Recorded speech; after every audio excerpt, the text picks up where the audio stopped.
So, ayan nga guys, ito na yung aming mga dog guys, na mga baga ng kamagong. So, ngayon guys, ilagay natin sa sako kasi ayaw man ng mama isunugin, ilagay natin sa sako. So, ito yung aking assistant.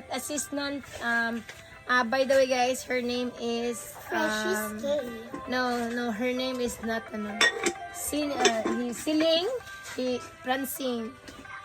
So, meet my friend Sing Sing. Isuling. Itiling. Ikiring. Adi guys, isuling. Adi tiling. Adi ikiring. So guys, ano ba yung mga tiling?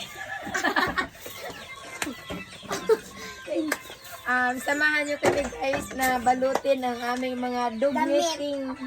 Mga dumi. Sa Filipino day tayo muna ngayon. Ay, pag Tagalog ay Tagalog. So, tika nga natin, Ling. Oo, tiring. Kiring. Sige na, Ding. So, dala guys, bilisan natin. Dapat guys, tupiin natin, okay? Kasi, sa mga gusto ng mga damit guys.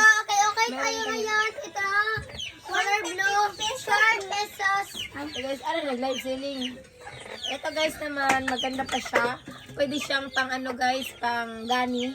Di rin makita ng mga nag-rejuvenating dyan, hindi masunog, medyo long sleeve yan. Kung gusto nyo, mine guys, mine. Check my yellow basket.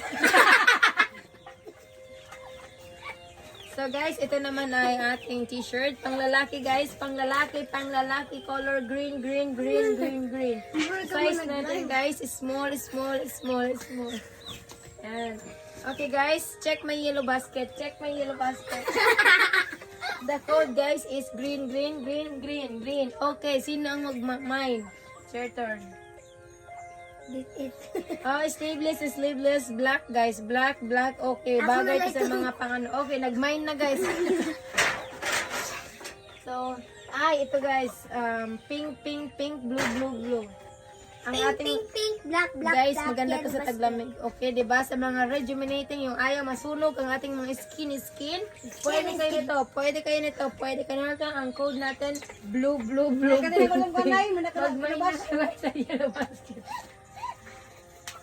Okay, sa sitiling guys at saka sa suling. Mabilis. Kiring guys. Oh guys, t-shirt. Bago pa, pwede ito pananom guys. Pananom, ang size nito ay small, unifit.